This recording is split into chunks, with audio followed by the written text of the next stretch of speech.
Hello everyone, welcome to IQ Let's start with the tutorial discussion for 22nd of December. First of all, let's understand what all topics we have to discuss today. सबसे पहले we have to talk about electoral rules and Aadhaar card के बीच में जो linkage की जा रही है उसके बारे में. What are the pros and cons and what should we do about it. Second, we'll talk about the sacrilege issue that is going on in Punjab. Now, mind you कि नेक्स्ट ईयर पंजाब के अंदर elections होने वाले हैं, state election होने वाले हैं, बिल्कुल उसी के टाइम में सैक्रिलेज इशू लगातार इंक्रीज हो रहा है. So what has been the background and क्या क्या प्रॉब्लम्स इसके अंदर लगातार बढ़ रही है, what has been the recent incidents, ये सारा का सारा इस एडिटोरियल के अंदर कवर्ड है, हम उसे प्रॉपर्ली डिस्कस करेंगे. नाउ द हिंदू के अंदर आज सिर्फ दो ही इंपॉर्टेंट आर्टिकल्स आ रखे हैं, बाकी जितने भी आर्टिकल्स है वो काफी एक्सट्रीम है. नाउ ऑलवेज रिमेंबर कि हमें एक्सट्रीम आर्टिकल्स को बहुत ज्यादा ध्यान से नहीं पढ़ना है, उसकी उससे कुछ इंपॉर्टेंट पॉइंट्स हम निकाल सकते हैं, बट बेसिकली हमें अपने आंसर्स में हमेशा बैलेंस्ड अप्रोच रखना होता है. तो इट इज मोर बेटर कि अगर हम एक बैलेंस्ड आर्टिकल को पढ़ें और उसमें से बैलेंस्ड पॉइंट्स निकालने की कोशिश करें. तो उसके लिए हमने इंडियन एक्सप्रेस से दो आर्टिकल्स उठाए हैं जिसको आज हम डिस्कस करेंगे. सबसे पहले विल टॉक अबाउट जो गर्ल्स की जो मैरिज का एज को इंक्रीज किया जा रहा है फ्रॉम 18 टू 21, उसके क्या एग्जैक्टली रिपरकशंस हैं एंड क्या क्या आसपास जितने भी बाकी जो सेक्शंस हैं एक्सपर्ट हैं वो क्या बोल रहे हैं इसके बारे में. Will talk about this and finally will talk about कि what has been the diplomatic point of relationship between India and Central Asia. जो इंडिया और सेंट्रल एशिया के बीच में जो रिलेशनशिप इंक्रीज हो रहा है और काफी इंप्रूव होने की कोशिश हो रही है, उसका एग्जैक्टली प्रॉब्लम मतलब उसका एग्जैक्टली डिप्लोमेटिक पॉइंट क्या है. ठीक है, तो हम इसे समझेंगे और उसको हम कैसे अफगानिस्तान के साथ कनेक्ट कर सकते हैं. So let's move on to the first topic that we have to discuss. It is about electoral rules को जो आधार कार्ड के साथ लिंक किया जा रहा है. Now, always remember कि किसी भी पर्टिकुलर लॉ में कोई भी लेजिस्लेशन अगर होता है, जितना मर्जी वो खराब लेजिस्लेशन हो, उसके अंदर कुछ ना कुछ अच्छे पॉइंट्स जरूर होते हैं. Now what we have to do is कि उस पर्टिकुलर लॉ के अंदर से जो अच्छे पॉइंट्स है वो हमें लेने हैं और जो खराब पॉइंट्स है उसे हमें छोड़ देने हैं. Right, so this is what democracy actually means. इसके लिए वन ऑफ द बेस्ट चीज जो है that is debate and discussion. देखिए डेमोक्रेसी जो अभी बहुत एक स्ट्रांग डेमोक्रेसी वही होती है जिसके अंदर ऑपोजिशन पार्टी स्ट्रांग होती है. ऑपोजिशन का मतलब होता है कि वो रूलिंग पार्टी को कुछ भी गलत करने से रोकती है या फिर उसके अगेंस्ट आवाज उठाती है. द पॉइंट इज कि अभी जो रूलिंग पार्टी है वो मीनिंगफुल डिबेट नहीं होने दे रही है. अगर डिबेट नहीं होगी तो डेमोक्रेसी कभी डेमोक्रेसी बनेगी नहीं.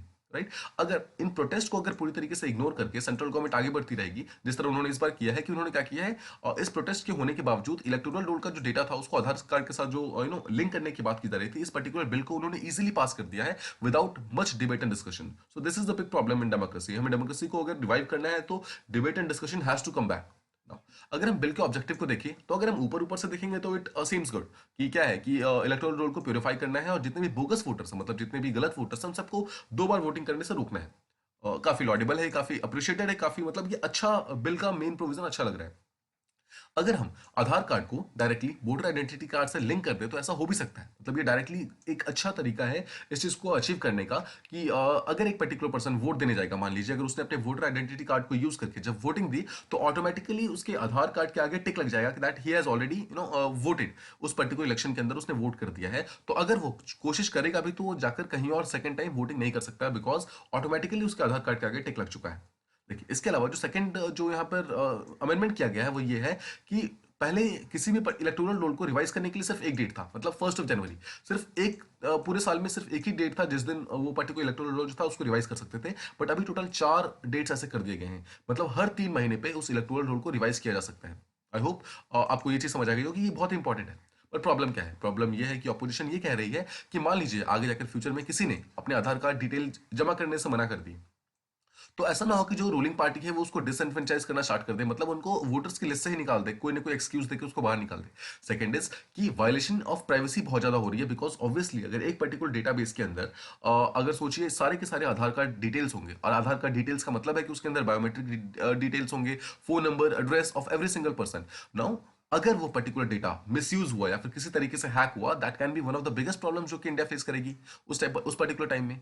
एंड थर्ड इज कि अगर डेमोग्राफिक डिटेल्स मतलब हर एक पर्सन के बाहर आ जाएंगे तो इससे जो भी रूलिंग गवर्नमेंट है वो वोटर्स की प्रोफाइलिंग कर सकती है. नाउ इसको समझना है कि एग्जैक्टली मतलब क्या है प्रोफाइलिंग करने का. Let's take example of Facebook. देखिए फेसबुक अपना एड कैंपेन कैसे चलाता है अगर आपको पता होगा तो फेसबुक जो है वो टारगेटेड एड अप्रोच करता है. इसका मतलब है कि वो एक पर्टिकुलर पर्सन को की एक्टिविटीज को प्रॉपर्ली चेक करता है और देखता है कि वो पर्टिकुलर पर्सन किस चीज में ज्यादा इंटरेस्टेड है और जिस चीज में वो इंटरेस्टेड होता है उसी पर्टिकुलर चीज से रिलेटेड उसको एड्स प्रोवाइड करता है. जैसे सपोज कोई एक बच्चा है, 10 साल से कम का बच्चा है, ठीक है, अगर वो फेसबुक यूज कर रहा है तो वो ज्यादातर क्या कौन से पेजेस को देखना स्टार्ट करेगा, कोई एजुकेशनल पेजेस, राइट, कोई स्मॉल पेजेस जो भी उसको जो बच्चों टाइप कोई लर्निंग वगैरह प्रोवाइड कर रहे हैं, ये सब चीजें वो देखना पसंद करेगा। और स्पेशली, और मान लीजिए कोई 60+ पर्सन है, अगर वो फेसबुक यूज कर रहे हैं, तो वो किस टाइप के देखना पसंद करेंगे? कोई लाइफस्टाइल से रिलेटेड चीजें, right, something related to spiritualism. तो अगर आप देखेंगे फेसबुक के एड पॉलिसीज, तो एक 10 साल के बच्चे को जो एड दिखाया जाता है, that is totally related to child's content, उसके एजुकेशन के बारे में, बाइजूस एंड डिफरेंट जितने भी कोर्सेस है वो सब दिखाएगा। But at the same time 60+ वाले को they will try to show different type of organic things, they will try to show different type of spiritual things in the ads। तो आप समझ रहे हैं, this is kind of a targeted ad approach. Same type का problem यहां पर हो सकता है अगर वोटर्स की लिस्ट मालूम चल गई। जैसे सपोज कि रूलिंग गवर्नमेंट ने उसको मिसयूज किया, और किसी भी पर्टिकुलर गवर्नमेंट ने मिसयूज किया और पता लगाने की कोशिश करी ली कि अगर एक पर्टिकुलर पर्सन वोटिंग कर रहा है तो उसकी एग्जैक्टली डिमांड्स क्या है, मतलब वो क्या चाहता है, और फिर जिस पर्सन की जैसे डिमांड है उसके हिसाब से उसको वो चीज उसको वो करने के लिए कोशिश कर सकती है रूलिंग गवर्नमेंट। ठीक है, कोई भी आज से 50 साल के बाद भी कोई पर्टिकुलर पार्टी जो पावर में होगी वो इस चीज का मिसयूज कर सकती है। दिस इज वेरी नॉर्मल, ऐसा ऑथर का कहना है। ठीक, अब देखिए, जो हमारे यूनियन लॉ मिनिस्टर है, उन्होंने ये बोला कि इस पर्टिकुलर बिल को पहले parliamentary committee on law and justice के पास भेजा गया था, और वहां से एक यूनिवर्सली अप्रूवल मिला है। मतलब यूनानिमसली अप्रूवल का मतलब है कि पूरी तरीके से सहमति मिली है, उसके बाद ही हम इस पर्टिकुलर लॉ को इंट्रोड्यूस कर रहे हैं। लेकिन पॉइंट ये है कि अपोजिशन ये बोल रही है कि अगर यहां से आपको अप्रूवल मिल गया है तो आप इस पर्टिकुलर बिल को डिस्कस क्यों नहीं कर रहे हैं पार्लियामेंट के अंदर? Because these both are important, मतलब इक्वली इंपॉर्टेंट। पहली बात तो हमें पार्लियामेंट्री कमेटी से एक प्रॉपर प्रोविजन चाहिए, एक प्रॉपर एक डिसीजन चाहिए कि क्या ये पर्टिकुलर बिल सही है नहीं, और साथ ही साथ हमें डिस्कशन भी तो कराना जरूरी है ना। दोनों चीजें इंपॉर्टेंट है, दोनों चीजों को हमें साथ लेके चलने की इंपॉर्टेंस है। नो, बहुत सारे कंप्लेंट्स वगैरह ऐसे भी चल रहे हैं। जैसा आप जानते हैं कि इस चीज को लाया इसलिए गया है बिकॉज बहुत सारे कंप्लेंट्स ऐसे हैं जहां पर कुछ इलेक्टर्स जो हैं वो एक से ज्यादा कॉन्स्टिट्यूंसी के अंदर रजिस्टर्ड है एज वोटर्स, मतलब यहां पर भी और वहां पर भी। तो अगर मिसयूज अभी ऑलरेडी काफी होता है कि एक पर्टिकुलर पर्सन जो एक जगह वोट देता है और सेकंड जगह भी वोट देता है, इस चीज को रोकने के लिए ही इस पर्टिकुलर लॉ को लाने की कोशिश की जा रही है। साथ ही साथ बहुत सारे ऐसे नॉन सिटीजन जो कि बाहर से आए हैं, उनको भी यहाँ पर इसके अंदर एनरोल कर दिया गया है। और इस चीज के लिए भी जब उनका वोटर आईडी कार्ड बन जाता है तो उसको आइडेंटिफिकेशन प्रोसेस से मतलब लिंक करने की कोशिश करते हैं। पॉइंट इज कि अगर मान लीजिए कोई पर्सन है जिसने एक से ज्यादा कॉन्स्टिट्यूंसी के अंदर अपने आप को इलेक्ट करा रखा है, या फिर कोई भी नॉन सिटीजन है जो कि गलत तरीके से एनरोल होकर वोटिंग करने की कोशिश कर रहा है, तो उसको इस प्रॉब्लम्स को एड्रेस करने के लिए तो बाकी और भी बहुत सारे आइडेंटिफिकेशन प्रोसेस है ना। जैसे कि आप और कुछ चेक कर सकते हैं उसका, बट उसमें आधार कार्ड को लिंक कराने की जरूरत क्या है, ऐसा ऑथर का कहना है। ठीक है, सो प्लीज माइंड यू कि ये सारे के सारे जो व्यूज हैं they are of the author. No, in fact the Aadhaar का जो डेटाबेस है इट मे बी इररेलेवेंट, ये पूरी तरीके से इररेलेवेंट है। अगर किसी पर्टिकुलर पर्सन का अब वो पर्टिकुलर पर्सन इंडिया का है कि नहीं, अगर ये पता करना है, उसकी सिटीजनशिप इंडिया की है कि नहीं, ये पता करना है, तो आधार का डेटा तो वैसे भी सही नहीं है। बिकॉज जैसा कि गवर्नमेंट खुद बोलती है कि आधार जो है वो एक रेसिडेंट को सिर्फ आइडेंटिफाई कर सकती है, सिटीजन को आइडेंटिफाई नहीं कर सकती है, because it is not a proof of citizenship. आपको ध्यान रखना है, आधार जो है सिटीजनशिप का प्रूफ ही नहीं है। तो कैसे आप उस पर्टिकुलर चीज को यूज करके ये मालूम कर सकते हैं कोई पर्सन इंडिया का सिटीजनशिप है, मतलब सिटीजन है या नहीं है। ठीक है, इसके अलावा and the complaints of wrongful enrolments, यानी कि आधार कार्ड के अंदर भी तो बहुत सारी गलतियां देखी गई है ना, कि बहुत सारे ऐसे लोग भी हैं मतलब जिनके डिटेल्स रॉन्गफुली एनरोल्ड हो रखे हैं आधार कार्ड के अंदर। एंड ऐसा माना जाता है कि टोटल पॉपुलेशन के 90% से ज्यादा लोग ऐसे हैं जिनका जो डिटेल्स वगैरह जो है आधार कार्ड के अंदर वो कहीं ना कहीं एक बार एटलीस्ट गलत एनरोल कर दिए गए थे। So what is the guarantee कि आधार कार्ड के अंदर जितना भी डिटेल्स है वो सारे के सारे मतलब 100% करेक्ट है? इसकी गारंटी क्या है? Even though Aadhaar requirement is voluntary, मतलब ऐसा गवर्नमेंट ने बोला है कि ये वॉलेंट्री है, लेकिन पॉइंट इज कि इन प्रैक्टिस तो इसको मैंडेटरी बनाया जा सकता है ना। कि मान लीजिए गवर्नमेंट ने कल को बोला कि आपको आधार कार्ड को सबमिट कराना है in front of election registration officer, अगर आप नहीं कराएंगे तो obviously you will not be allowed to vote. तो यहां पर ऑल्दो अभी तक वॉलेंट्री बोला गया है, बट फ्यूचर में अगर इसको मैंडेटरी कर दिया गया तो, right, this is the main question of the author and the opposition parties. अब देखिए, इफ एन इंडिविजुअल्स रिफ्यूजल, अगर कोई एक पर्टिकुलर पर्सन रिफ्यूज करता है कि हमें डिटेल्स को सबमिट नहीं करना है, आधार कार्ड नहीं देना है, अगर उसको अनएक्सेप्टेबल मान के उसकी फ्रेंचाइजी यानी कि एडल्ट फ्रेंचाइजी उसको उससे छीन लिया गया, मतलब उसको वोटिंग का राइट छीन लिया गया, then that will be a gross violation of the fundamental rights. अगर गवर्नमेंट को सच में इस पर्टिकुलर चीज को प्रॉपर्ली यूज करना है, ऑपोजिशन ये कह रही है कि अगर गवर्नमेंट इसको प्रॉपर्ली यूज करना चाहती है, then let's have a proper discussion, एक पर्टिकुलर इसके बारे में प्रॉपर डिस्कशन करते हैं और एक प्रॉपर पार्लियामेंट्री स्क्रूटनी करते हैं, और उसके बाद जो फाइनल डिसीजन होगा उसको हम फाइनली अप्रूव करेंगे। बिकॉज देखिए ऑलरेडी ये दोनों हाउसेस में पास हो चुका है, अब ज्यादा कुछ किया जा नहीं सकता। लेकिन ऑपोजिशन पार्टी की यही डिमांड है कि अभी भी इस पर्टिकुलर चीज के बारे में हम डिस्कशन कर सकते हैं, डिबेट कर सकते हैं, और उसके बाद हम डिसाइड करेंगे कि इस पर्टिकुलर चीज से क्या करना है। So these were the opinion of the author regarding this particular issue कि इलेक्टोरल रोल को आधार कार्ड के साथ लिंक करना चाहिए कि नहीं। तो the second topic that we have to discuss about is कि सेक्युलर इशू जो पंजाब के अंदर चल रहा है। Let's try and discuss this. देखिए, न्यूज ये है कि दो लोग अभी रिसेंटली उनको मार डाला गया है इन सैक्रिलेज के केस के अंदर। एक तो गोल्डन टेम्पल अमृतसर के अंदर है, सेकंड कपूरथला के अंदर निजामपुर विलेज के अंदर एक गुरुद्वारा था वहां पर। ठीक है, ये दो इंसिडेंट्स हुए हैं। तो first of all let's understand sacrilege होता क्या है। सैक्रिलेज का सीधा सा मतलब है कि अगर कोई भी पर्सन किसी भी रिलीजियस ऑब्जेक्ट को या फिर किसी भी रिलीजियस प्लेस पे जाकर वहां पर उसको रिस्पेक्ट नहीं देता या फिर किसी भी तरीके का डिसरिस्पेक्ट कॉज करता है, उसे कहते हैं सैक्रिलेज। आई होप आपको सैक्रिलेज का मतलब क्लियर है। नाउ पंजाब जो है वो अगले साल इलेक्शंस में जा रहा है, तो वहां पे जितने पॉलिटिकल पार्टीज है ऑब्वियसली इस पर्टिकुलर चीज को लेकर बहुत ही एक्टिव है and they are seeking tougher laws and alleging conspiracies. वो कह रहे हैं कि बहुत कुछ हो सकता है, अपोजिशन पार्टी कॉन्स्पिरेसीज कर रही है, but these are all just assumptions. सबके सब अजम्पशंस लगा रहे हैं, आपको ध्यान रखना है। अब देखिए, बहुत सारे ऐसे पॉलिटिकल पार्टीज जो है ऑब्वियसली वो इस पर्टिकुलर चीज को जो सैक्रिलेज का इशू हो रहा है इसको काफी ज्यादा उठा रही है, इस चीज के बारे में बात कर रही है। बट पॉइंट इज कि बहुत सारे लोग ये भी बोल रहे हैं कि हमें डायरेक्टली उन पर्सन का मर्डर नहीं करना चाहिए जो सैक्रिलेज कर रहे हैं without even investigating the crimes. हमें तो एक्जैक्टली पता भी नहीं कि उनका क्राइम क्या था एग्जैक्टली, हमें तो सिर्फ एक अजम्पशन था कि हो सकता है कि उन्होंने सैक्रिलेज किया और उनको भीड़ ने मार डाला, मॉब ने उनको मार डाला। Know the use of vigilantism, let's understand what is vigilantism. Vigilantism का सीधा सा मतलब है कि जहां पर एक पर्टिकुलर पर्सन लॉ की कोई वैल्यू नहीं करता, मतलब लॉ या फिर कानून की वैल्यू नहीं करता, बट वो डायरेक्टली अपने हाथों में लॉ ले लेता है एंड अपने हिसाब से वो जस्टिस करना स्टार्ट कर देता है। मतलब उसे लगता है कि ये गलत है तो वो लोगों को मार डालता है एंड ऑल। ठीक है, this is called as vigilantism, जहां पर कोई पर्सन लॉ की रिस्पेक्ट नहीं करता है बट डायरेक्टली अपने आप से एक्शन लेना स्टार्ट कर देता है, उसे कहते हैं विजिलेंटिज्म। नाउ अगर हम हर चीज में विजिलेंटिज्म स्टार्ट कर देंगे तो वो इलीगल है, ऑब्वियस सी बात है। विजिलेंटिज्म आप नहीं ले सकते, आप कानून को कभी भी अपने हाथों में नहीं ले सकते, आप लॉ से ऊपर नहीं है। बट ये डीपली प्रॉब्लमैटिक भी है बिकॉज इस it has also disallowed any possibility of unravelling कि इंसिडेंट्स हो क्यों रहे थे, ये इंसिडेंट्स क्यों हो रहे थे एग्जैक्टली। वो पर्सन होते तो एक्चुअली बताते हैं ना, बट अगर आपने उनका मर्डर कर दिया, किसी पर्सन उनका मर्डर कर दिया, तो हम इस चीज के बारे में कभी बात भी नहीं कर पाएंगे कि एग्जैक्टली वो इंसिडेंट्स हुए क्यों थे। क्या वो किसी टाइप के कम्युनल टेंशन को इंक्रीज करने की कोशिश की जा रही थी या फिर एग्जैक्टली था क्या वो। देखिए, जो निजामपुर इंसिडेंट था जो कि कपूरथला के अंदर हुआ है, वहां पर पुलिस ने ये बोला है कि जो पर्सन जिसको लिंच कर दिया गया था, जिसको मार डाला गया था, वो एक्चुअली हो सकता है कि वो एक थीफ था, यानी कि वो एक चोर था जो एक्चुअली किसी भी टाइप का सैक्रिलेज कॉज नहीं कर रहा था, बट हो सकता है कुछ चोरी करने के इरादे से या फिर किसी भी तरीके से आया था और वहां पर उसको भीड़ ने सैक्रिलेज समझ के उसको मार डाला। तो ठीक है, अब यहाँ पर this is one of the biggest problems. Now देखिए, जहां पर भी कोई रिलीजियस टेंशन आता है, किसी भी टाइप का कोई कम्युनल टेंशन आता है, उस चीज को रोकने का, उस चीज को सबसे पहले उसको सही करने का एकमात्र जो वे है दैट इज कि उस पर्टिकुलर एरिया के अंदर लॉ एंड ऑर्डर को आपको प्रॉपर्ली अपहोल्ड करना होगा। देखिए, रिलीजन जो है एक बहुत ही पर्सनल मैटर है इंडिया के अंदर। अगर उस पर्टिकुलर रिलीजन को, अगर आप हर पर्सन के रिलीजन को उस पर छोड़ देंगे तो जो एक्ट ऑफ वायलेंस है वो बहुत ज्यादा इंक्रीज हो जाएगी, राइट। उस चीज को रोकने के लिए one of the best thing is कि आप लॉ एंड ऑर्डर को प्रॉपर्ली फॉलो करें उस पर्टिकुलर एरिया में, स्पेशली ऐसे एरियाज में जहां पर रिलीजियस टेंशन बहुत ज्यादा इंक्रीज हो गई है। ठीक है, वहां पर इसको करना इंपॉर्टेंट है। अगर 2018 की बात करें, जो पंजाब की कैबिनेट है उन्होंने ये सोचा था कि जो इंडियन पिनल कोड है उसके अंदर कुछ अमेंडमेंट्स करने की कोशिश कर रहे थे। वो चाहते थे कि कोई भी पर्टिकुलर पर्सन अगर सैक्रिलेज करेगा किसी भी रिलीजन के, मतलब they were not talking just about sects, they are talking about कि किसी भी रिलीजन के किसी भी होली बुक्स के अगेंस्ट कोई पर्सन अगर सैक्रिलेज करेगा, मतलब उसको डिसरिस्पेक्ट करेगा, तो उसको डायरेक्टली लाइफ इंप्रिजनमेंट होनी चाहिए। इसका मतलब है उम्र कैद होनी चाहिए। I hope this is clear. ऐसा पंजाब गवर्नमेंट ने 2018 में कोशिश की थी, बट सुप्रीम कोर्ट ने इसको मना कर दिया था बिकॉज उन्होंने कहा था कि आईपीसी के सेक्शन 295 ए के अंदर ये ऑलरेडी लिखा हुआ है कि कोई भी पर्टिकुलर पर्सन किसी भी टाइप की रिलीजियस फीलिंग्स को अगर डेलिबरेटली, मतलब जानबूझ के करता है, तो उसको 3 साल की जेल होगी।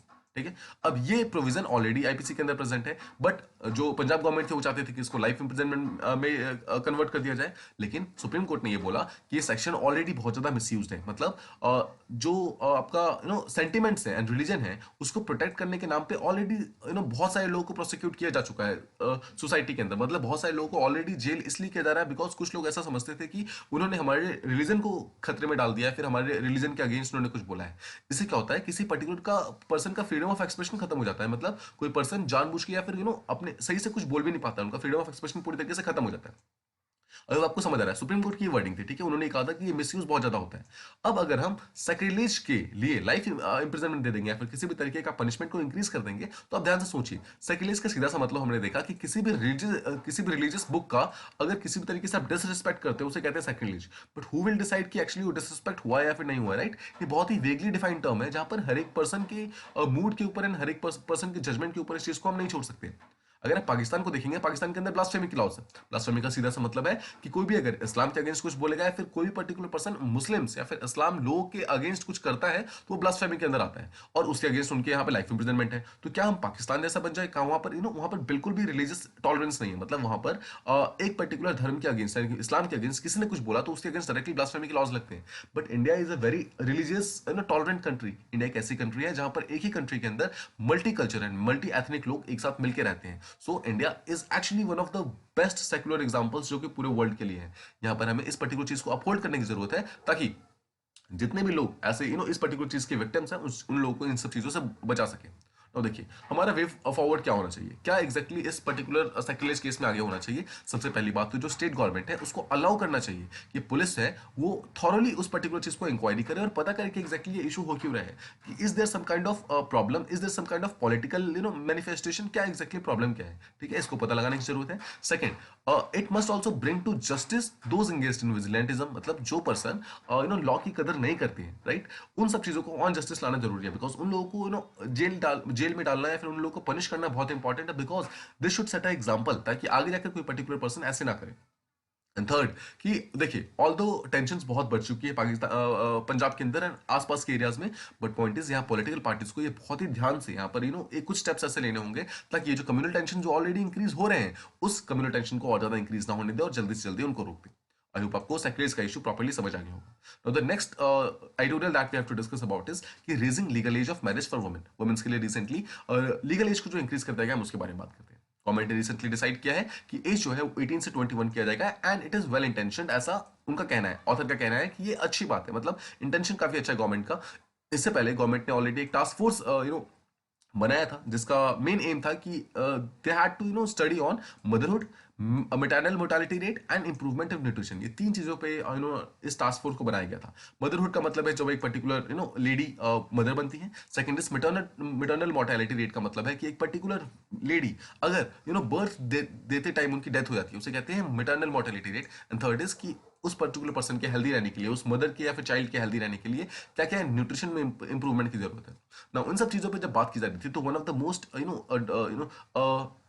एक बहुत ही इंपॉर्टेंट जो एडवाइस आया इस पर्टिकुलर टास्क फोर्स से वो ये था कि हमें अब मिनिमम एज को इंक्रीज कर देना चाहिए स्पेशली मैरिज के लिए and we should increase from 18 to 21। देखिए 21 अभी मेल का मैरिज एज है, मतलब जो बाय लॉ है, इसको इंक्रीज करना चाहिए ताकि हमें वुमेन को एम्पावरमेंट करने में काफी हेल्प मिलेगी। But meeting that goal, but इस गोल को मीट करने के लिए देखिए हम सिर्फ एक लॉ बनाने से काम नहीं चलेगा। सबसे पहले तो बहुत बड़ा जो चैलेंज है हमारे पास, this is complex social challenge. Society के लेवल पर जो बहुत ज्यादा गरीबी है और बहुत सारी वुमेन्स ऐसी हैं जिनको स्टेटस प्रॉपरली नहीं मिलता है, इनको प्रॉपर उनको स्टेटस नहीं है। ठीक है, इस पर्टिकुलर सोसाइटी में जो कि हमारे इंडिया के अंदर एक पेट्रियार्कल सोसाइटी का माइंडसेट अभी भी बना हुआ है जहां पर जो मेंस है उनको ज्यादा पावर दी जाती है। इसको यहाँ पर हटा के हमें वैल्यू को, जो वैल्यू उनकी डी वैल्यू हो रखी है वुमेन्स को, उसको फिर से इंक्रीज करने की जरूरत है। उनके सेक्सुअल चॉइसेस को फिर से इंक्रीज करने की जरूरत है। एंड फोर्थ इज कि जो उनका एक्सेस टू एजुकेशन है और जो उनके पास इनकम अपॉर्चुनिटीज है उस चीज को जो ऑलरेडी लैक कर रही है काफी, उसको इंक्रीज करने की जरूरत है। These are the main things जिसके बारे में हमें काम करने की जरूरत है besides these marriage and all. Now जब हम डेटा को चेक करते हैं तो जो ऐसी गर्ल्स जो कि 18 से पहले जिनकी शादी हो रही थी उनमें सबसे जो शार्पेस्ट डिप आया था, मतलब सबसे जो कम हुआ था ऐसी गर्ल्स जिनके 18 से पहले शादी होती है, अगर हम कब वो कम हुई थी उसको हम चेक करें तो 2005-6 से लेकर के 2015-16, ये देखिए जब फैमिली हेल्थ सर्वे थर्ड और फैमिली हेल्थ सर्वे फोर्थ हुआ था, इन दोनों में ये देखा गया कि जो ऐसी गर्ल्स जिनकी शादी 18 से पहले हो रही है वो लगातार कम हो रहा है। और जहां पर 47.4% हुआ करता था 2005 से पहले, फाइनली 15-16 होते होते ये 26% आ गया, मतलब ऑलमोस्ट हाफ हो गया। ठीक है, so this is very good. But इसका मेन कोइंसिडेंस क्या था, मतलब मेन रीजन क्या था इसका? One of the main reason था कि इस पर्टिकुलर पीरियड में there was expansion in education opportunities. जब जब वुमेन्स को एजुकेशन की अपॉर्चुनिटीज मिलती है, उनको इनकम जनरेट करने की अपॉर्चुनिटीज मिलती है, तब जाकर उन्होंने डिसाइड करना स्टार्ट किया कि वो अपने मैरिज को जल्दी नहीं करेंगे और अपने मैरिज के एज को खुद ही इंक्रीज करेंगे। उन्होंने खुद डिसाइड किया इन सब चीजों को। और जब वे अभी जो फैमिली हेल्थ सर्वे का जो 5th पार्ट आया है उसके अंदर भी देखा गया है कि अभी स्लाइट इंप्रूवमेंट हुआ है, मतलब काफी अच्छा हम अभी ट्रैक रिकॉर्ड पे चल रहे हैं जहां पर हम धीरे धीरे इस पर्टिकुलर चीज को, यानी कि जो ऐसे गर्ल्स जिनकी शादी 18 से पहले हो जाती थी, इसको हम धीरे धीरे कम करने की कोशिश कर रहे हैं। अभी के टाइम में अभी भी अगर हम देखें तो 23% गर्ल्स ऐसी हैं जिनकी शादी 18 से पहले हो जा रही है and half of Indian women से ज्यादा ऐसी हैं जिनकी शादी 21 से पहले हो जा रही है। स्पेशली जो पुअर कम्युनिटीज है वहां पर ये नंबर तो और ज्यादा हाई है। आई होप आपको ये पर्टिकुलर चीज प्रॉपर्ली समझ आ गई होगी। नाउ देखिए, raising the age of marriage would therefore criminalise the large number of marriages. ऐसे बहुत सारे मैरिजेस हैं जहां पर ऑलरेडी 21 से पहले शादी हो रखी है, तो वो सारे के सारे मैरिज जो हैं वो कहीं ना कहीं क्रिमिनलाइज्ड मतलब हो जाएंगे, बिकॉज वो पूरी तरीके से अनवैलिड हो जाएंगे। स्पेशली ऐसे जो 18 से कम में हो रखे हैं वो पूरी तरीके से अनवैलिड हो जाएंगे, फिर प्रॉब्लम वगैरह होनी स्टार्ट हो जाएगी। जहां पर सबसे ज्यादा प्रॉब्लम जो होगा वो अंडर जो प्रिविलेज लोग हैं, मतलब जो सबसे ज्यादा पुअर लोग हैं। देखिए, सबसे ज्यादा जो शादी ऐसे होती है ना, जो चाइल्ड मैरिजेस होती हैं, जो बिलो 18 शादियां होती हैं, सबसे ज्यादा पुअर्स की यहाँ पर होती है। मतलब अंडर जो प्रिविलेज होते हैं, मतलब ऐसे लोग होते हैं जो अपनी फैमिली को प्रॉपरली सपोर्ट नहीं कर पाते, उनके यहाँ पे शादियां बहुत जल्दी हो जाती है। अगर आप विलेजेस के इलाके में देखेंगे ना, some people they have 4 daughters, तो they are bound because of the problems of dowry and everything else. उनको ऐसा लगता है कि जो सबसे बड़ी बेटी है उनकी शादी जल्दी से जल्दी कर दो, ताकि they consider daughter as a burden. No, this is the mindset that we have to change in society. सिर्फ लॉ को चेंज करने से बहुत कुछ नहीं होगा, हमें सबसे पहले तो सोसाइटी के लेवल पर जो माइंडसेट है उसको चेंज करने की जरूरत है। देखिए, डेटा के अनुसार एक बहुत ही क्लियर लिंक है जो कि एजुकेशन और डिलेड मैरिज के बीच में आता है, जहां पर कोई भी ऐसी वुमेन जिसको कम से कम 12 ईयर्स का जो स्कूलिंग मिलता है, they marry much later than other women. मतलब उन्होंने अपनी शादी काफी पोस्टपोन कर दी है, वो काफी लेट उन्होंने शादी की है। देखिए, लीगल रिफॉर्म एसेंशियल है, दिस इज वेरी इंपॉर्टेंट, लेकिन इसका ये मतलब नहीं है कि जो पैसिव रेसिपिएंट्स हैं, यानी कि जो वुमेन्स हैं, उनको आप सिर्फ मैरिज और मदरहुड के टर्म्स में ही चेक करो। मतलब उनके लिए आपको बाकी जितनी भी अपॉर्चुनिटीज है उसको भी ओपन करने की जरूरत है, सिर्फ उनको मैरिज एंड मदरहुड के एक कंस्ट्रेंट के अंदर बांध के छोड़ने की जरूरत नहीं है। जो वुमेन्स की एस्पिरेशन है, जो लगातार इंक्रीज हो रही है, सोर हो रही है, they often run into harsh limited realities, because वो एस्पायर तो बहुत करती है, मतलब they want to actually do good, they want to become something good. But point is, जब सोसाइटी की बात आती है, सोसाइटी ऑफन पुशेस देम एक ऐसे स्ट्रेंथ पे पुश कर देती है जहां पर मैरिज एंड डिफरेंट चीजों के बीच में फंस के रह जाती है और वो अपने एस्पिरेशंस को कंप्लीट नहीं कर पाती है। Now this particular statement that you see, this is one of the best statement जो कि वुमेन्स के ऊपर लिखा गया है। आप इसको किसी भी ऐसे या फिर आंसर के अंदर यूज कर सकते हैं। Now the statement is, they need governments, यानी कि वुमेन्स जो है, they need governments to commit to expanding their opportunities. उनके अपॉर्चुनिटीज को एक्सपेंड करने की जरूरत है, far more urgently than for them to decide when they can marry. I hope आपको ये लाइन समझ आ गई होगी कि देखिए, गवर्नमेंट ने मैरिज के ऊपर एक डिसीजन लिया, that is very good, that is appreciable, that is very important. But the point is, marriage के अलावा जितनी भी बाकी अपॉर्चुनिटीज है उन सबको इंक्रीज करना भी इक्वली इंपॉर्टेंट है, और अभी के टाइम में ज्यादा इंपॉर्टेंट है एक्चुअली, ताकि एक्चुअली जो वुमेन्स है उनको प्रॉपर अपॉर्चुनिटीज मिल सके। जो गर्ल्स हैं, जो अंडर 18 गर्ल्स हैं, जो एक्चुअली अभी they are actually very young, उनको एक प्रॉपर अपॉर्चुनिटीज मिल सके, ताकि वो आगे जाकर अपने लिए, अपने सोसाइटी के लिए, अपने फैमिली के लिए, स्पेशली अपनी कंट्री के लिए कुछ अच्छा कर सके। आई होप आपको ये आर्टिकल प्रॉपर्ली समझ आ गया होगा। Now the final article that we have to discuss about is कि अफगानिस्तान का क्या प्रिज्म है थ्रू सेंट्रल एशिया। मतलब कैसे हम सेंट्रल एशियन कंट्री के थ्रू अपने रिलेशन को इंप्रूव कर सकते हैं, ताकि अफगानिस्तान के अंदर अपने रिलेशनशिप को हम इंप्रूव कर सकें। Let's try and understand. देखिए, गवर्नमेंट ने रिसेंटली इनवाइट किया है the leader of 5 central Asian countries, Tajikistan, Uzbekistan, Turkmenistan, Kazakhstan and Kyrgyzstan. ये पांचों सेंट्रल एशियन कंट्रीज हैं, इनको रिपब्लिक डे में एज गेस्ट इनवाइट किया गया है। Okay, first of all let's understand कि एग्जैक्टली सेंट्रल एशियन कंट्रीज होती कौन सी है। देखिए, अगर आप यहां पर देखेंगे कि ये देखिए, जो लाइट पिंक कलर में आप ये देख रहे हैं, this is the actual definition of UNICEF. UNICEF बोलता है कि this entire region including China and Mongolia and some part of Russia, ठीक है, along with these 5 countries, they are all part of central asian countries। मतलब ये सब exactly central Asia के बीच में है। लेकिन अगर हम मॉडर्न मीन्स को देखेंगे, मॉडर्न जो एक्चुअली जो माना जाता है, these 5 countries, Kazakhstan, Uzbekistan, Turkmenistan, Kyrgyzstan and Tajikistan, these are actually the 5 countries जो actually सेंट्रल एशियन कंट्रीज मानी जाती है। आई होप ये पॉइंट आपका क्लियर हो गया। ओके, अब देखिए, जब अफगानिस्तान में जब से तालिबान ने टेक ओवर किया है, तब से इस पर्टिकुलर एरिया की जो जियोपॉलिटिकल एरेना है वो काफी चेंज हो गया। मतलब जियोपॉलिटिक्स में इस पर्टिकुलर एरिया की जो वैल्यू है वो लगातार इंक्रीज हो गई है, या फिर बढ़ गई है, जहां पर where great contestations for influence are unfolding. अब हर एक जो जितने भी लार्जर इकोनॉमी से जितने भी मेजर पावर्स हैं, वो सबके सब इसी पर्टिकुलर रीजन के अंदर आके अपनी पावर को शो करना चाहते हैं। Now it is exciting and worrying. देखिए, ये एक्साइटिंग भी है, बट साथ में वरिंग भी है कि जो ग्रेट गेम है, देखिए ग्रेट गेम बोला जाता है अफगानिस्तान के अंदर। अफगानिस्तान के अंदर जितना भी कुछ भी अनफोल्ड होता है उसे ग्रेट गेम कहा जाता है। देखिए, ग्रेट गेम जो है वो बहुत दिनों से चल रहा है, जब से यूएसए अफगानिस्तान के अंदर था, उसके बाद रशिया उसके अंदर लगातार अप्रोच कर रहा है, चाइना अप्रोच कर रहा है। उसी कारण देखेंगे ग्रेट गेम तो काफी दिनों से चल रहा था, बट अब तक वो शेड के अंदर था, मतलब अब तक वो छाये में था, मतलब वो बैकग्राउंड में चल रहा था। बट धीरे धीरे वो सेंट्रल स्टेज के ऊपर आ रहा है। मतलब अब धीरे धीरे हर एक कंट्री डायरेक्टली अफगानिस्तान के अंदर जाकर अपने जो भी उनके इंटरेस्ट है उसको लिंक करने की कोशिश कर रही है। ओके, अगर हम एक चीज समझे कि अगर आपको अफगानिस्तान के अंदर या फिर काबुल के अंदर अगर आपको अपने इन्फ्लुएंस को इंक्रीज करना है, तो सबसे पहले उसके लिए आपको सेंट्रल एशियन कंट्रीज के अंदर अपने जो आपकी रिलेशनशिप है उसको इंप्रूव करना होगा। This is a pre requisite. इसका मतलब है अफगानिस्तान के अंदर पहुंचने से पहले आपको सेंट्रल एशियन कंट्री के साथ अपने रिलेशनशिप को इंप्रूव करना होगा, बिकॉज 3 सेंट्रल एशियन कंट्रीज ऐसी हैं जो डायरेक्टली अफगानिस्तान के साथ टच करती है। अब अगर हम सेंट्रल एशियन कंट्रीज की बात करें, देखिए सेंट्रल एशियन कंट्रीज और अफगानिस्तान दोनों ही एक ऐसे एरियाज है जहां पर बहुत ज्यादा मिनरल वेल्थ ऑलरेडी प्रेजेंट है जो कि अनटैप्ड है, मतलब अभी तक उनको यूज नहीं किया गया है। और जब उनका वैल्यू चेक किया गया, it is few trillion dollars के वर्थ में, मतलब यहाँ पर इतनी ज्यादा मिनरल वेल्थ प्रेजेंट है जिसको यूज करके पूरे वर्ल्ड लेवल का एनर्जी सोर्सेस को कंप्लीट किया जा सकता है। तो ये पर्टिकुलर चीज एक्चुअली इस चीज को एक इकोनॉमिक डायमेंशन देते हैं। यहाँ पर सिर्फ जियो पॉलिटिक्स नहीं, पर साथ में जो इकोनॉमिक डायमेंशन है वो भी आता है, जियो इकोनॉमिक डायमेंशन भी यहाँ पर आता है। अब साथ में जियो पॉलिटिकल राइवलरी क्या है, अगर आप देखेंगे कि पहले तो ऐसा माना जाता था कि जितने भी पावर शिफ्टिंग थी, पावर शिफ्टिंग सारी की सारी यूएसए के आसपास होती थी, राइट। यूएसए जो वेस्टर्न कंट्रीज थे, यूएसए, यूके, फ्रांस, कनाडा, ये सब एक्चुअली कंट्रीज जो थी, इनके पास सारी की सारी पावर रहती थी। बट धीरे धीरे देखा जा रहा है कि जो ग्लोबल पावर है, उनका जो लोकस है, यानी कि जो फोकस है, वो लगातार शिफ्ट हो रहा है टुवर्ड्स एशिया। एशिया की तरफ शिफ्ट हो रहा है। जैसा आपको पता है, पहले इराक के अंदर टेररिज्म का बहुत ज्यादा इशू था, फिर पाकिस्तान आया, and finally we have Afghanistan right no. Afghanistan के अंदर अफगानिस्तान एक्चुअली एक ऐसा ग्रेट गेम बनकर आया है जिसने एक्चुअली पावर को शिफ्ट कर दिया है, ठीक है, अपने एशिया के अंदर। एंड ऑल दिस, ये सब उस टाइम में हो रहा है जब यूरेशिया के अंदर, यानी कि यूरोप प्लस एशिया के अंदर ऑलरेडी बहुत प्रॉब्लम चल रही है।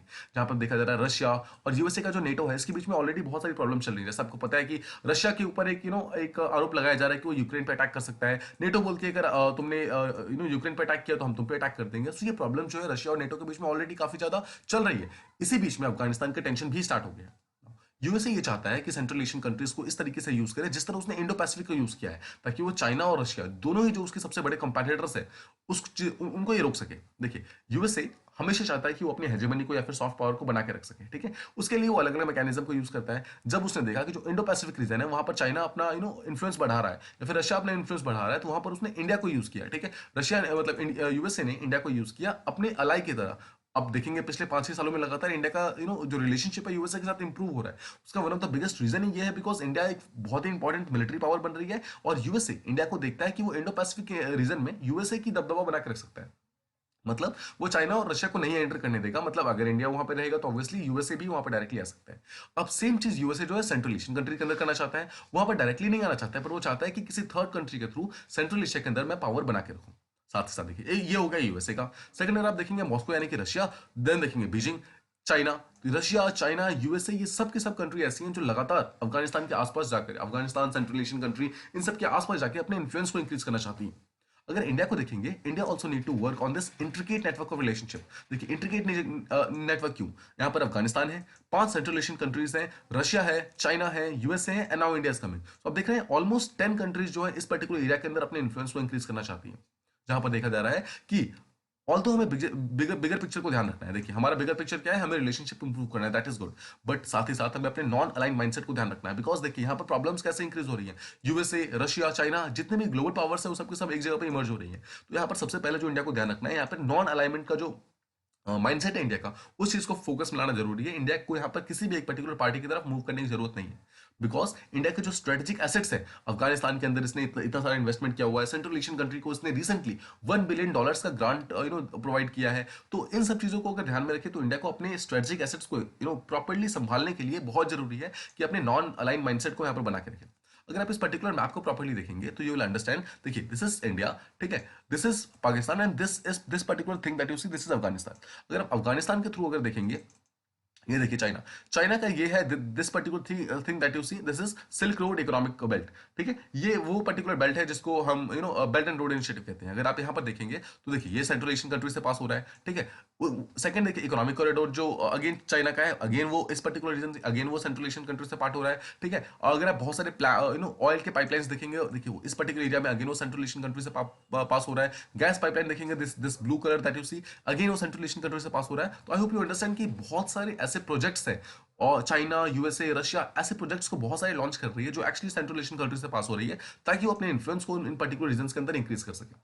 अब इंडिया को अगर अपने रिलेशनशिप को इंप्रूव करना है विद सेंट्रल एशियन कंट्रीज, तो दो जो सबसे बिगेस्ट पिलर्स जो इंडिया को हेल्प कर सकते हैं, they are BRICS and SCO, ठीक है। एससीओ यानी कि शंघाई कोऑपरेशन ऑर्गेनाइजेशन, जिसका इंडिया मेंबर है, और ब्रिक्स, ठीक है। इन दोनों ही कंट्री की, इन दोनों ही ऑर्गेनाइजेशन की हेल्प से इंडिया जो है अपने रिलेशनशिप को इंप्रूव कर सकता है। लेकिन साथ ही साथ इंडिया चाइना का जो स्ट्रेटेजिक कम्युनिकेशन है एट द हाईएस्ट लेवल, वो भी अब लगातार इंक्रीज होगा with the help of Russia. क्यों? बिकॉज हम जानते हैं कि अफगानिस्तान के अंदर इंडिया चाइना दोनों के कॉमन इंटरेस्ट है।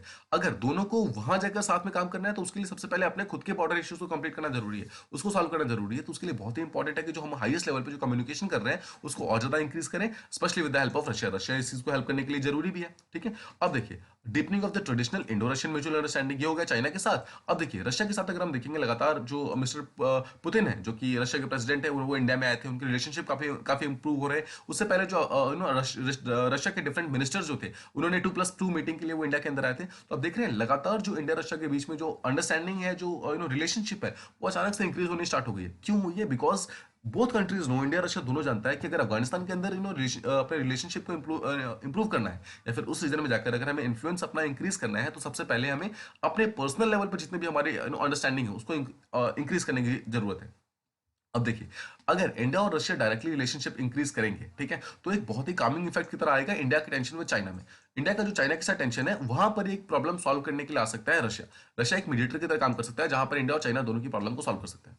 ठीक है, अब देखिए सेंट्रल एशिया और अफगानिस्तान जो है एक बहुत ही वास्ट लैंडलॉक्ड रीजन है, जहां पर बहुत सारा मिनरल पोटेंशियल है, जहां पर रशिया और चाइना दोनों ही they are big time players. ठीक है, जहां पर रीजनल, अगर उस पर्टिकुलर रीजन की स्टेबिलिटी की बात करें, ये उनके लिए फर्स्ट सर्कल टाइप ऑफ आता है, जहां पर चाइना और रशिया दोनों ही ये मानते हैं कि सेंट्रल एशियन कंट्री में पीस और स्टेबिलिटी होना है बहुत इंपॉर्टेंट है, बिकॉज वो डायरेक्टली इंपैक्ट करेगा उनकी खुद की कंट्रीज को। मतलब अगर देखिए अगर सेंट्रल एशियन कंट्री के अंदर किसी भी टाइप का इंस्टेबिलिटी आता है, तो डायरेक्टली इंपैक्ट करेगा रशिया को, या फिर सिमिलरली वो डायरेक्टली इंपैक्ट करेगा चाइना को, बिकॉज उनका पूरा का पूरा इकोनॉमिक कॉरिडोर और पूरा का पूरा जो सिल्क एंड इकोनॉमिक जो सिल्क कॉरिडोर है, वो दोनों ही उस सेंट्रल एशियन कंट्री से पास होता है। तो किसी भी टाइप का instability in central Asian country या फिर अफगानिस्तान, वो डायरेक्टली इंपैक्ट करेगा खुद के इंटरेस्ट को, चाइना और रशिया के। ठीक है, अब अगर हम ट्रांसपोर्टेशन और रूट की बात करें, तो इंडिया का कोई भी डायरेक्ट एक्सेस नहीं है इस सेंट्रल एशियन रीजन के साथ, लेकिन उसके स्टेक्स बहुत ही वाइटल है। जैसा हमें पता है अफगानिस्तान के अंदर इतने सारे प्रोजेक्ट्स हैं, सेंट्रल एशियन कंट्री के साथ $1 बिलियन से ज्यादा का जो ग्रांट इन एड इंडिया ने रिसेंटली प्रोवाइड किया ये है। तो दिल्ली को अगर अपने सेंट्रल एशियन रीजन के अंदर एक इफेक्टिव स्ट्रेटजी बनानी है, तो एक बहुत ही इंपॉर्टेंट है कि उसको दोनों बिग पावर्स यानी कि चाइना रशिया दोनों को साथ में लेकर चलना होगा।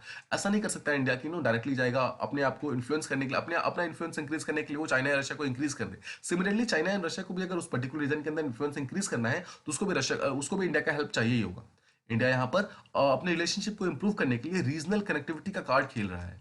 मतलब खेलना चाहिए, ये पर्टिकुलर एक्चुअली बहुत इंपॉर्टेंट है, बिकॉज सेंट्रल एशियन कंट्री और इंडिया अगर एक सिंगल रीजनल कनेक्टिविटी के अंदर आएंगे, तो that will be very good for this region. अगर आपने कल का और पिछले कुछ दिनों का न्यूज फॉलो किया होगा, तो वहां पर आपने देखा होगा इंडिया और सेंट्रल एशियन कंट्री के बीच में जो रिसेंटली जो अभी थर्ड समिट हुआ है, उसका एक जो फाइनल आउटकम था, उसके अंदर एक वर्ड यूज किया गया, that is broad regional consensus. तो अगर वो रीजनल कंसेंसस बोल रहा है, इसका मतलब है कि वो एक रीजन बनाना चाहते हैं इंडिया और सेंट्रल एशिया दोनों को ही। उसके लिए एक बहुत इंपॉर्टेंट चीज हो सकती है, वो हो सकती है टीएपीआई जो गैस की पाइपलाइन है, और साथ ही साथ आईपीआई जो गैस की पाइपलाइन है। लेट्स अंडरस्टैंड कि टीएपीआई और आईपीआई है क्या। अगर आप यहाँ पे देखेंगे, तुर्कमेनिस्तान से होते हुए अफगानिस्तान, पाकिस्तान एंड इंडिया, तो आई वुड सी टी, ठीक है, अफगानिस्तान में ए, पाकिस्तान का पी एंड इंडिया का A. So this is TAPI pipeline. और सेकंड इज ईरान से होते हुए पाकिस्तान एंड इंडिया, तो IPI. These are the two pipelines जो एक्चुअली अंडरग्राउंड पाइपलाइंस है, जो कि मूव होती है। ध्यान रखना दोनों के अंदर पाकिस्तान है। तो एक बहुत ही इंपॉर्टेंट हो गया कि पाकिस्तान के साथ इंडिया की रिलेशनशिप इंप्रूव होनी चाहिए, एंड मोर द इंपॉर्टेंट ये है कि पाकिस्तान की रिलेशनशिप इंडिया के साथ इंप्रूव होनी चाहिए। मतलब पाकिस्तान को अपनी रिलेशनशिप को इंप्रूव करना होगा इंडिया के साथ। देखिए रशिया एक गारंटर की तरह काम कर रहा है इंडिया के लिए, जहां पर पहली बात तो दोनों ही पाइपलाइंस को बनाने के लिए एक बहुत ही इंपॉर्टेंट रोल प्ले कर रहा है, और रशिया प्ले कर रहा है। While China too will see advantages in the normalisation of India Pakistan ties. अब चाइना भी यहाँ पर चाहेगा कि इंडिया पाकिस्तान के जो टाइज है, वहां पर किसी भी टाइप का प्रॉब्लम स्ट्रेन ना आए, और दोनों के जो प्रॉब्लम्स है वो इजीली सॉल्व हो जाए। क्यों? बिकॉज चाइना का डायरेक्ट इंटरेस्ट है इस पर्टिकुलर रीजन में। अगर इन पाइपलाइन को कोई भी खतरा होता है, तो क्या होगा, डायरेक्टली जो सिल्क एंड इकोनॉमिक कॉरिडोर है चाइना का, उस पर डायरेक्टली खतरा आएगा। अब इसके अलावा अफगानिस्तान के अंदर एक घुरियन नाम का एक प्लेस है, वहां पर एक रेलवे लाइन बनाने की बात की जा रही है, और वहां पर इंडिया को ये प्रोजेक्ट दिया गया है कि 600 किलोमीटर का रेलवे लाइन बनाना है। अब देखिए अगर ये रेलवे लाइन बन जाता है, तो अफगानिस्तान का, देखिए ये वेस्टर्न साइड में घुरियन प्रेजेंट है, ठीक है, वहां से डायरेक्टली ईस्टर्न साइड में वो कनेक्ट कर देगा नॉर्दर्न अफगानिस्तान से। Let me show you this on map. देखिए अगर आप यहाँ पर देखेंगे, this particular place that you see, this is Ghurian. ये अफगानिस्तान का मैप है, इसके वेस्टर्न साइड में घुरियन है। अब यहाँ पर एम ये की जा रही है कि इस तरीके से कुछ बनाना है रेलवे लाइन को, जो पूरे के पूरे ईस्टर्न अफगानिस्तान को लिंक कर दे, और साथ ही साथ नॉर्दर्न अफगानिस्तान को लिंक कर दे। मतलब this railway line can directly give access to Central Asian countries to India plus Afghanistan, दोनों को ही डायरेक्टली सेंट्रल एशियन कंट्री के थ्रू रेलवे लाइन के थ्रू एक एक्सेस प्रोवाइड कर सकता है दोनों कंट्री को। ठीक है, तो आई होप आपको समझ आ गया होगा कि घुरियन जो कि हेरात के पास में प्रेजेंट है, वहां से ईस्टवर्ड साइड में, यानी कि ईस्ट साइड में, मतलब इस साइड में एक रेलवे लाइन बनाना है, जो कि नॉर्दर्न अफगानिस्तान की तरफ लेके जाएगा।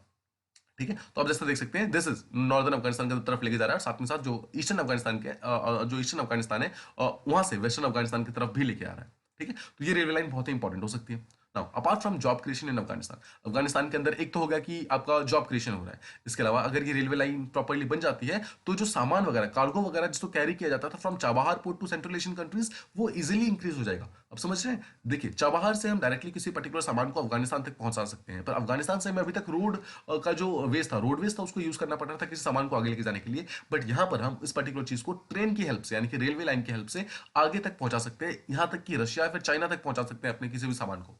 ठीक है, this will be very helpful. Now Delhi must do everything possible to convince Central Asian country को कन्विंस करना जरूरी है कि हम ये जो कुछ भी कर रहे हैं, जो हमारा न्यू फाउंड इंटरेस्ट है, मतलब हम जो अचानक से इंटरेस्ट शो कर रहे हैं सेंट्रल एशियन कंट्रीज के बीच में, ये एक्चुअली किसी भी टाइप का जियो पॉलिटिकल कंसिडरेशन को देख के नहीं कर रहे हैं। हम इसलिए नहीं कर रहे हैं बिकॉज हमें वहां का मिनरल चाहिए, हमें इसलिए नहीं कर रहे हैं बिकॉज हमें वहां का हमें पाकिस्तान के साथ जो हमारी टेंशन है उसको खत्म करने के लिए। बट उनको ये शो करना जरूरी है, उनको ये मतलब बताना ये because this is the reality, ये शो करना जरूरी है कि वहां पे जो जियो इकोनॉमिक्स है, मतलब वहां पे हमारे पास इन्वेस्टमेंट की अपॉर्चुनिटीज इतनी अच्छी है, हमारे पास मार्केट इतना अच्छा है, इसीलिए एक्चुअली हम सेंट्रल एशियन कंट्री के साथ डायरेक्टली ट्रेड करना चाहते हैं। This is what New Delhi and India actually is wanted to show, मतलब actually it is wanting to show this particular thing to जितने भी सेंट्रल एशियन कंट्रीज हैं। अब इंडिया के सामने जो उन्होंने जो मेन अपना कार्ड प्ले किया है, मतलब जो कार्ड उन्होंने सामने रखा है, that is about 4C। It is commerce, capacity enhancement, connectivity and contact. ये चार ऐसे प्रोग्राम्स है, चार ये प्रोविजन है जिसके through India central Asian country के साथ अपने रिलेशनशिप को इंप्रूव करना चाहता है। अगर हम की एरियाज के बारे में बात करें, कौन कौन से ऐसे एरियाज है जिसको इंडिया और सेंट्रल एशिया साथ में काम कर सकते हैं, तो पहली बात तो ट्रांजिट मतलब रोडवेज, ट्रांसपोर्टेशन, लॉजिस्टिक नेटवर्क, फिर रीजनल और इंटरनेशनल ट्रांसपोर्ट कॉरिडोर हो गए, इसके अलावा फ्री ट्रेड एग्रीमेंट्स हैं, मैन्युफैक्चरिंग इंडस्ट्री, जॉब क्रिएशन, ये सारे के सारे ऐसे एरियाज जहां पर इंडिया और सेंट्रल एशियन कंट्रीज एक साथ मिलकर काम कर सकते हैं। फाइनली जो ऑथर है वो ये बोलते हैं कि जो India call for coordination between Russia, India and China एक टाइप का एनर्जाइज करता है आरएससी फॉर्मेट को। देखो जैसा हमें पता है कि रशिया, इंडिया, चाइना, साथ में यूएसए, ये चारों ही ऐसे प्लेयर्स हैं जो कि अफगानिस्तान के अंदर जो ग्रेट गेम है उसके बहुत ही इंपॉर्टेंट प्लेयर्स हैं। तो यूएसए को अगर हम फिलहाल के लिए साइड करें बिकॉज वो डायरेक्टली कोई भी स्टेक लेके नहीं आएगा, तो यहाँ पर बसती है रशिया, इंडिया, चाइना। अब तीनों को ही आपस में एक साथ मिलकर काम करने की जरूरत है और तीनों को आपस में सबसे पहले तो जो अपने पर्सनल रिलेशनशिप है उसको इंप्रूव करने की जरूरत है। अब देख सकते हैं इंडिया रशिया के बीच में जो रिलेशनशिप है वो लगातार इंप्रूव हो रहा है, इंडिया चाइना के रिलेशनशिप को इंप्रूव करने की जरूरत है, और रशिया चाइना के बीच में तो ऑलरेडी ट्रेड वगैरह काफी होता है, तो उनके रिलेशनशिप ऑलरेडी इंप्रूव है। अगर आपको समझ आ रहा है, जो आरआईसी फॉर्मेट है यानी कि रशिया, इंडिया, चाइना का जो फॉर्मेट है उसको फिर से रिवाइव करने की और उसको एनर्जाइज करने की यहाँ पर एक कोशिश हो रही है, जिस कोशिश को एक्चुअली काफी ज्यादा फ्यूल दे रहा है अफगानिस्तान के अंदर जो भी प्रॉब्लम्स वगैरह हो रही है। नाउ इंडिया की जितनी भी रीजनल स्ट्रेटजीज वगैरह है they must be anchored on a non aligned and independent foreign policy. पहली बात तो हमें किसी पर्टिकुलर कंट्री से डायरेक्टली इन्फ्लुएंस होने की जरूरत नहीं है कि कोई और पर्टिकुलर कंट्री ऐसा कर रहा है इसलिए हम ऐसा करेंगे, जी नहीं, बिल्कुल नहीं। हमें सबसे पहली बात तो नॉन अलाइंड रहने की जरूरत है, हमें किसी भी पर्टिकुलर कंट्री के साथ यहाँ पर मिलने की जरूरत नहीं है बिकॉज हमारा जो ऑब्जेक्टिव है that is completely different as compare to किसी और के ऑब्जेक्टिव। हो सकता है कि कोई और कंट्री वहां पर आ रही हो अपने खुद के फायदे के लिए, but India is actually trying to bring peace and stability in that particular region. तो इंडिया के जितने भी ऑब्जेक्टिव्स हैं वो सब नॉन अलाइंड रहने चाहिए और इंडिपेंडेंट रहने चाहिए, किसी भी पर्टिकुलर सेकंड कंट्री के ऊपर डायरेक्टली डिपेंडेंट नहीं होने चाहिए। So this was all from the discussion. I hope you liked it. If you liked the video, please do like, share and subscribe, and thank you so much for the discussion.